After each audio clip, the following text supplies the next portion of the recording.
So by now, I'm sure you heard about the new changes that are coming to the UK student visa for international students. And if you've been watching my channel, if you've been watching the videos that I've been doing on the dependent visa, the new changes that might occur, the speculation and the rest, I think I've done about 4 videos on the whole stuff in the past 7 months. Not a lot of people watch the videos, but if you've watched the videos, you know some of the changes that they are proposing is not new. I've discussed everything. I've talked about the possibility of the changes. I've talked about when they are going to implement it and the whole shebang. Now in this video, I'm just going to do a recap. I'm just going to share my thoughts about what is going to happen. I'm also going to rant about the Nigerian YouTuber that went to just act a fool on BBC. So if you want to know what I think about the whole proposed new rules and everything that is going on, then please keep on watching.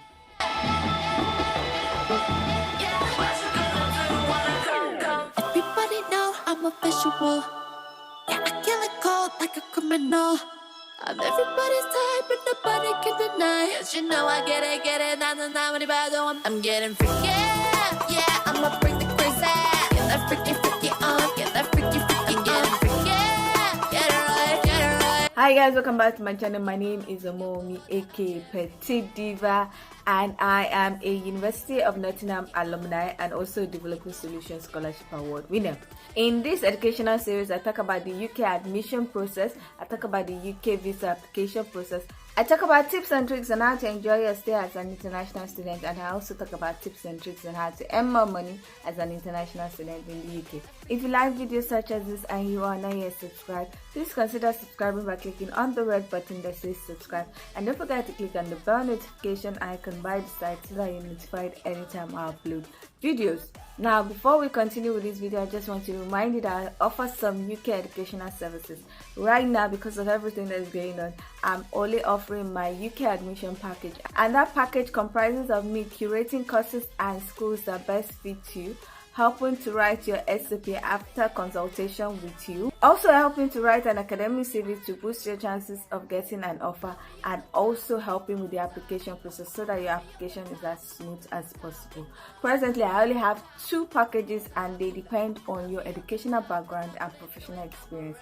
Now, if you want to use my service, please send an email to the email address on the screen. Please, when sending the mail, please send me your documents and also give me brief details of your background and what you want to study in the UK.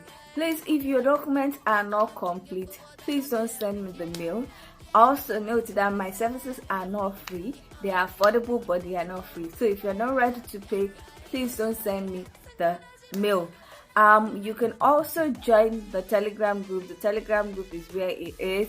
It is where you get real-time information as it is occurring, like the whole thing that has happened in the past few days. We've discussed this in the group. We already knew what was going on as it was happening, and there are some things that I said in the group that I'm not going to say on YouTube. So please join the group to be able to find out information about things as it is occurring. You can check the description box. The link to the Telegram group will be in the description box. You can also join the Telegram group and then send me a private message if you want to use my services. Now, when you join the Telegram group, you are going to be muted, you're going to be restricted for a couple of days so that you can catch up with the information shared in the group. Now, with all that said, let's get into this video. Now, like I said, for the past 7 months, I've made like almost 4 videos concerning this whole dependent visa, new rules, student visa, and the rest. Now, if you watch those videos, most people don't watch the video. I think it's only like one video that has like 1,000 views or so. The rest maybe like 300, 400, 500. I've not checked in a long time. Any which way, most people don't watch the videos. But in those videos, I talked about the whole thing as it was occurring, because we've been hearing that they are going to change the whole stuff for a while. I talked about the possibility of the new prime minister changing or removing things. I said everything. I also talked about the time frame when it will be implemented, and those who watch those videos, like, I didn't even know that people are watching like that or taking anything I say in the videos like that, because I might do a video, people watch it and they don't really listen to what I have to say.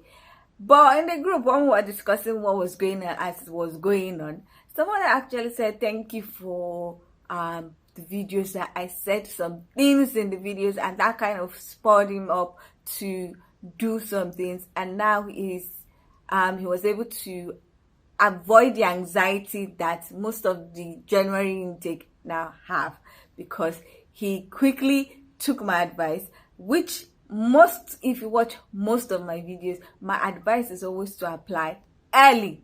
So he took that advice, he applied early, he applied to a bunch of schools, and he was able to get offers for September intake and start his processing of everything. Now, for those who think that the new changes are just for dependents or the postgraduate students that have dependents, there are actually a lot of other things that they said that it affects everybody, whether you are someone with a family or you're a single pringle. Now, the first one that everybody is talking about is the fact that master students can no longer bring their dependents, except those that are doing research courses, which most likely are those that are doing PhD and MPhil, or those that are doing masters in research for certain courses. So it's not all masters in research that apparently might be able to bring their dependent, according to the proposal that the Home Office is making. Now, another thing that is going to happen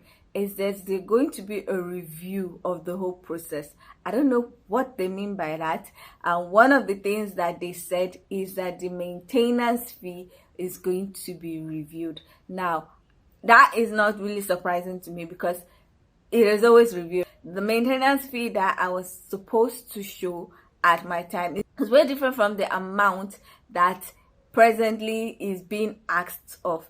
I think that my time was like 800 and something pounds. Now it's 1,023 pounds if you're outside London. So there's a difference, and I think this this amount has been constant or stagnant or whatever for a particular amount of years. So after some years, they are definitely going to increase some things because the cost of living has increased. So that one is not a surprise. And there's another change that they are proposing, and that is that students will not be able to switch to work visa until they finish their course. Now, if you've watched my other videos talking about how this visa changes, I actually said that that was a good thing, and I actually explained why the schools would support that. You cannot come into the UK after 2 months, decide to change the work visa, and you will not continue with your studies. Some people will just change and they will not continue with their studies, and you are bringing a lot of issues for the UK universities, because they are the ones that put their neck out and say they are sponsoring you because you say you want to come to their school, and then you are supposed to pay a whole £16,000 and finish it and get your degree, and after 2 months, after you've paid maybe like £3,000 for deposit, probably it's not yet time for the first installment, you just decide to switch. There is no way they are going to sit down and look at that and say, continue. And people have asked me about those things, and I said, I don't know if it's legal. I didn't even know there was a loophole. But I was like, check with a lawyer and the rest, because I was not in line with those things, because I was looking at it from an educator point of view. And then the fact that all the university agreed with that change means that I was right in my thinking and from their point of view. I saw a mail from University of Hertfordshire or something, and they were like, now people will concentrate on studentship, blah blah blah, education and the rest. I said, no, this one you people like, because they want to collect their money in full. So those are the major things proposed by the Home Office.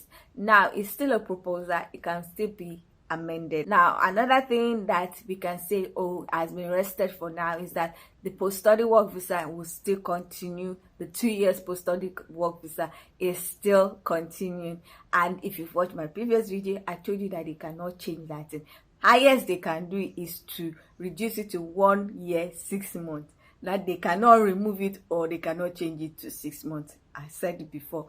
Another thing that she tried to propose, that's the Swala Home Office Secretary, Swala Braverman, was that they increase the amount that you are required to earn before you can apply for a work visa. And she was proposing an increase from £26,000 per annum that you're supposed to earn to £30,000 per annum. But that was rejected outrightly. So the postgraduate work visa is still being implemented, and the amount you're required to earn before you can get, or before you be able to apply for a work visa, is £26,000.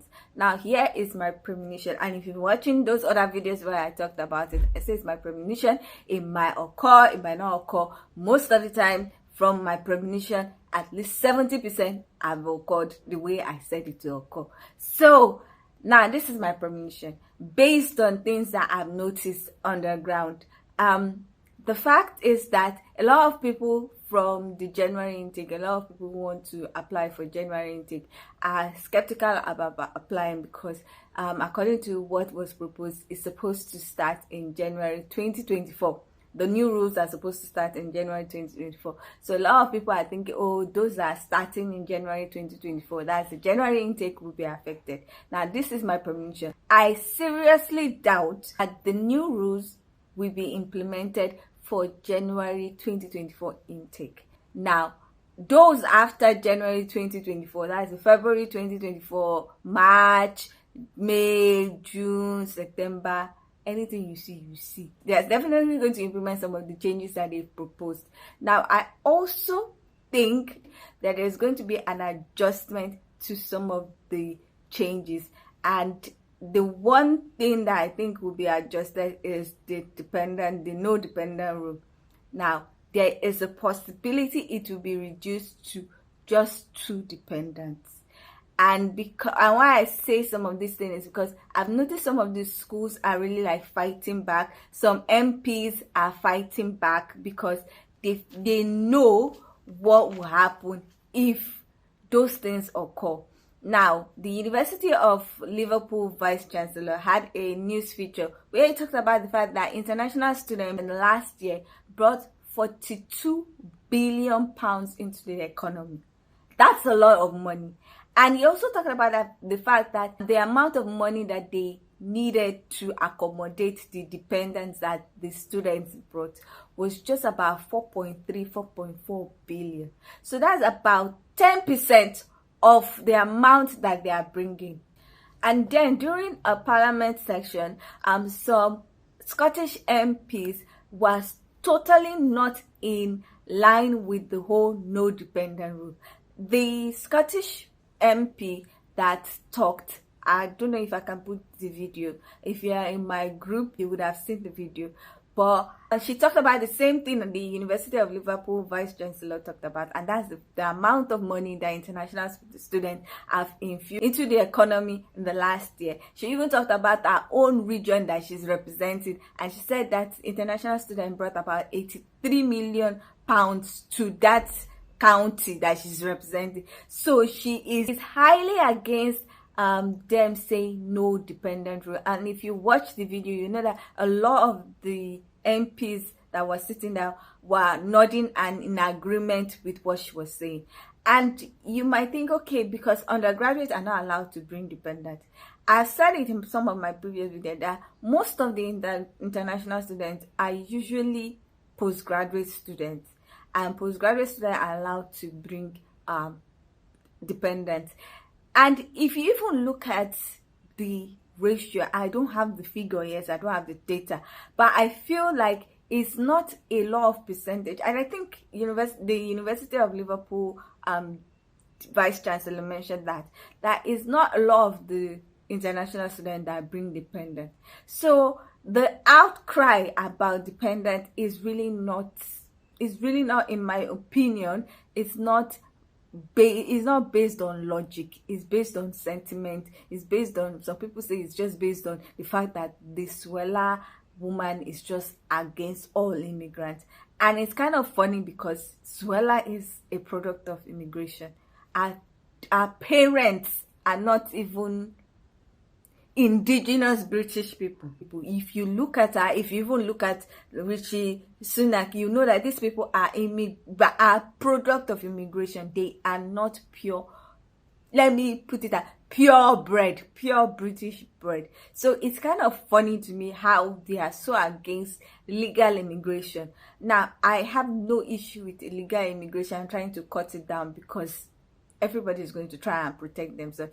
But student visa, student route is legal, and it has been done since first, I won't say centuries, let me just say for decades. It is legal as long as you satisfy all the requirements. I don't think they're supposed to be so agitated.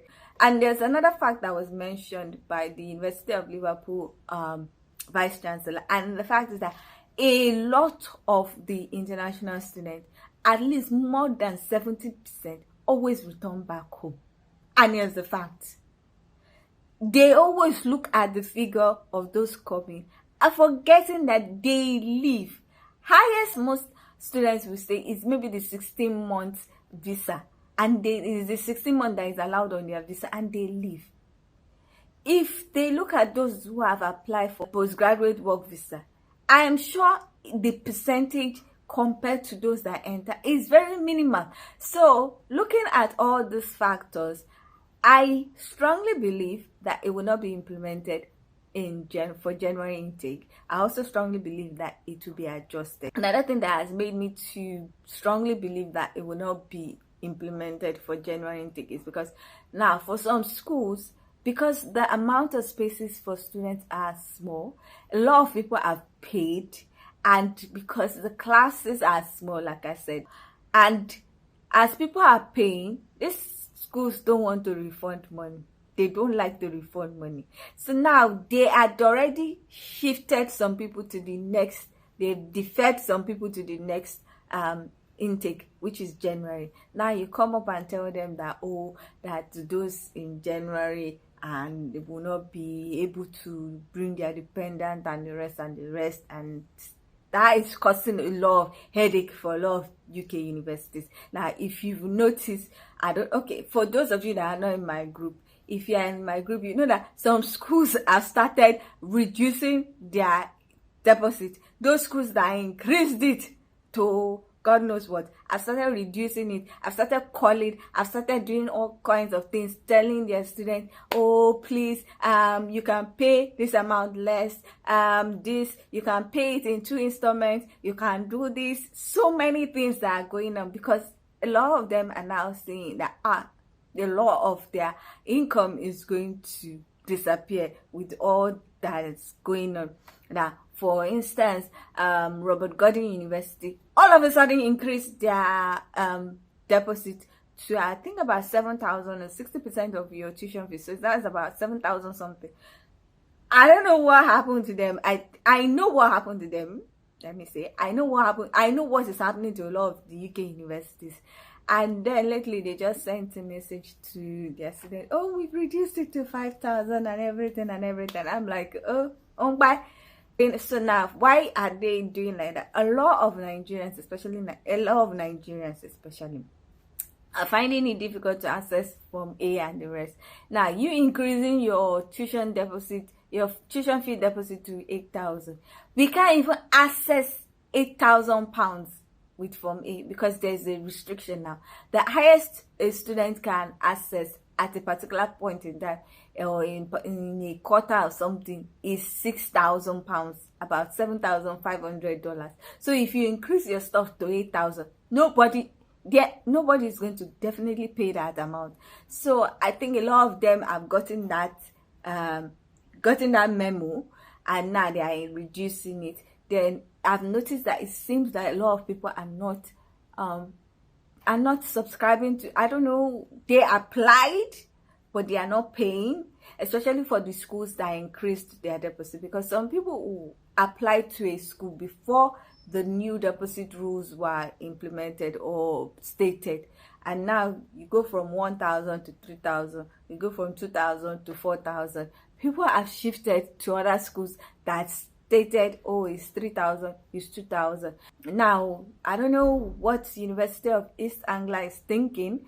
I saw a mail where they said they've increased their deposit from 2,000 to 10,000, and in my mind I was laughing and saying, it's you people that will use your hand to return it back to 3,000 or 4,000, because at the end of the day, Nigerian students cannot access 10,000 through for me. So that one, I'm waiting for the new mail that they will send when they see that no student, no Nigerian student is applying to come to their school or is paying the deposit.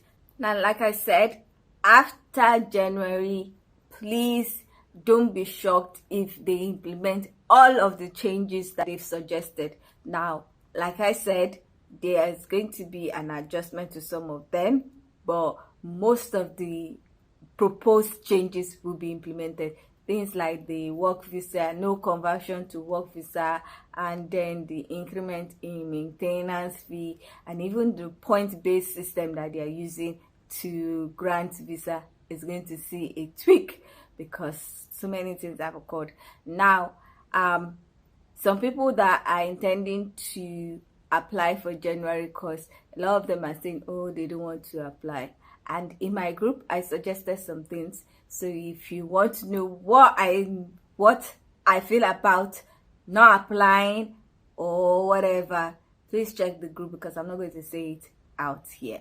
So whatever you want to do, just know that there are consequences, and there are sometimes you just have to take a risk. Now, moving on, I'm still going to talk about the UK educational system. I'm still going to talk about ways you can get an admission and the rest, because like I said, the amount of people that have dependents that are applying to the UK universities are not so much. The percentage is not so much for them to even be outrageous. So there are still a lot of people that are single that might not be affected by the no dependent rule, so they will still want to apply to the UK.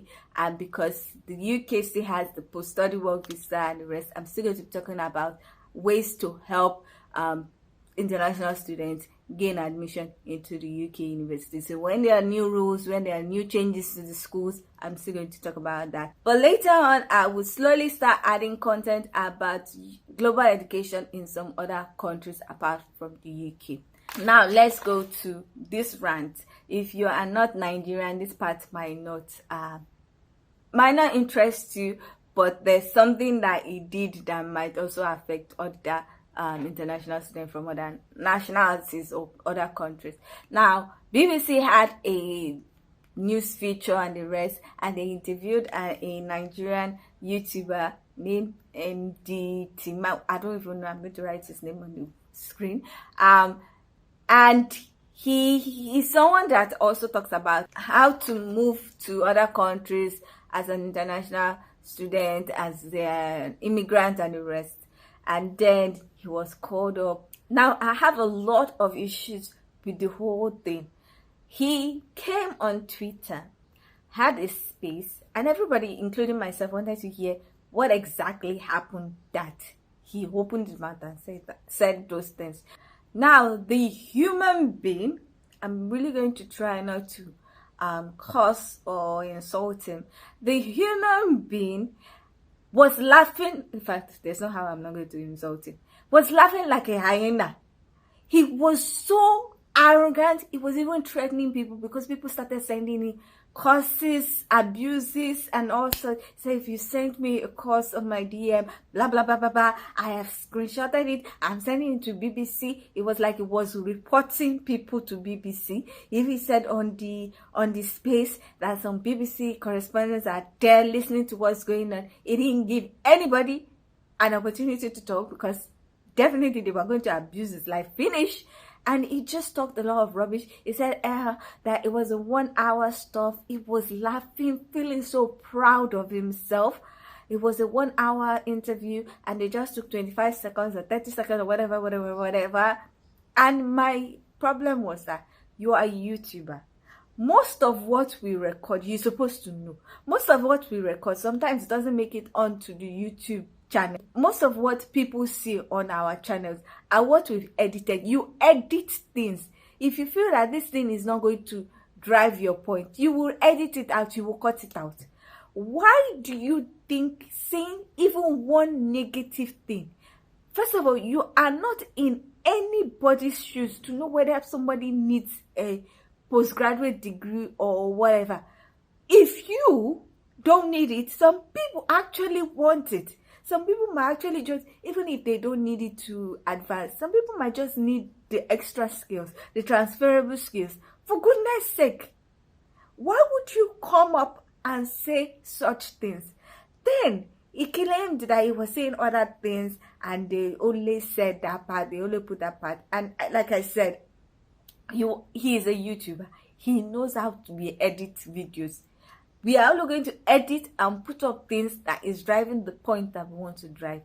They are not going to put up the good part because they are trying to drive the point that the student visa route is an illegal means for students, for international students to arrive in the UK. Do you think they're going to say, oh, that the students, if you say students bring 42 billion into the economy, do you think they're going to put that one up?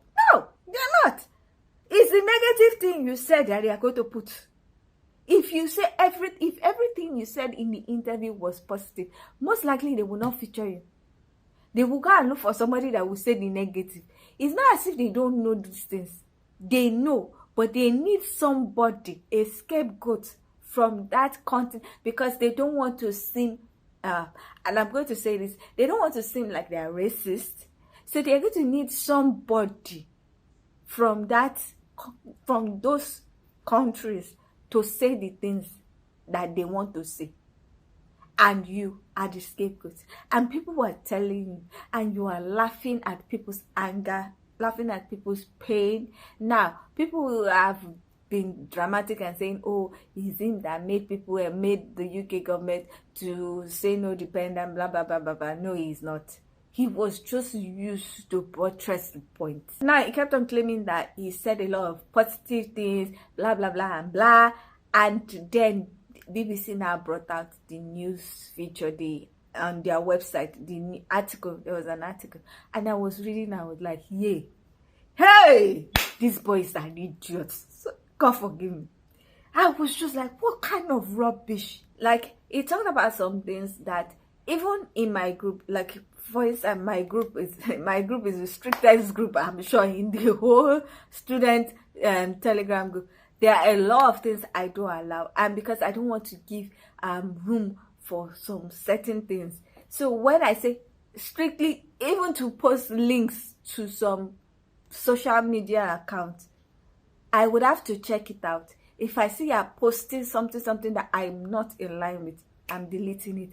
I only allow links to UK universities website or to government website. Anything out of that, if you post it and I see it, I will delete it. And it's not because, oh, it's illegal or something. It's because I don't want to give room for people to start posting all kinds of things.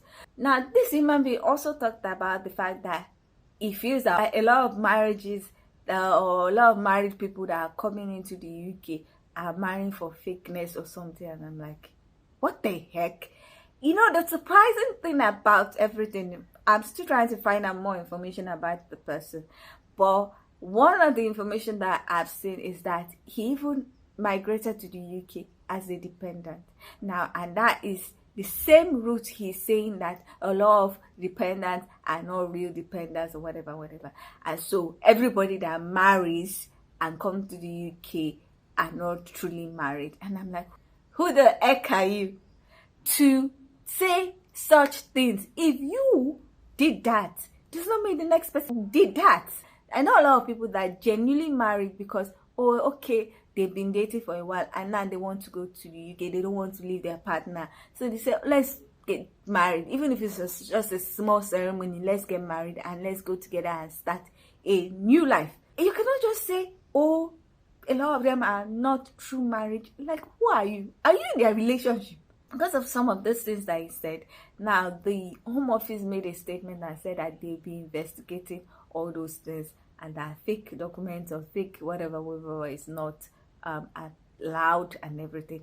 I also saw somewhere where another article from Sky News or something, and it was saying, oh, talking about fake families on work visa and everything. So now they're not going to scrutinize every married couple. Now that's what they are trying to do. Married couples even with kids. I would not be surprised if they start doing some sort of testing for those that are relocating with kids. And unfortunately, it's not only Nigerians that have dependents. It's not only Nigerians that relocate with their wives or husbands or kids. So now I don't know if they are going to be specific when they are checking from Nigeria, or they are just going to go all out, every international student, every immigrant, because they are even looking at work visa. So it's not just the students now, it's every immigrant might be scrutinized. If you're coming with your family, I don't know what they are going to start doing. Now, for the first time since I've been involved in all this student visa and everything, I'm hearing, or I heard of a case where the dependent was called for an interview, and I'm like, how? A dependent is being called for an interview. It was a brief interview, but they were asking some questions, and I'm like, why? When did all this one start? I'm surprised it has started, but I'm not surprised it's going to happen, because definitely now they are going to be scrutinizing every dependent, thanks to the big mouth that went to say something. And you might say, oh, they might have known about some things. If you open your mouth on international TV and say all that stuff with all kind of confidence, even if it's a lie, they're still going to investigate it and just try and find out what's going on. So the fact that they are trying to start doing dependent interview is not shocking per se, because from their point of view, I understand that they're going to try and be looking and try and reduce a lot of things, but it's just a whole mess that should not have happened. But anyway, that is what it is right now. I would be watching. I don't know if my presentation about the whole situation will be right, but I will continue to watch and see what's going on. I know some universities are already like pushing back against that no dependent rule and the rest. We'll see if their voices are strong enough to cause an adjustment. I'm sure they have their data, and I'm sure they will present it to the Home Office and everything. So we'll see what happens. If my permutation is right, yay! For those who have 2 dependents, or for those who have more than 2 dependents, you might have to check my Telegram group for options if you truly want a global education. And now we've come to the end of this video. If you liked what you watched, please give it a thumbs up. If you are not yet subscribed and you like videos such as this, please consider subscribing by clicking on the red button that says subscribe, and don't forget to click on the bell notification by the side so that you're notified anytime I upload videos. Now, with all that said, thank you so much for watching. I hope to see you in the next one. Bye.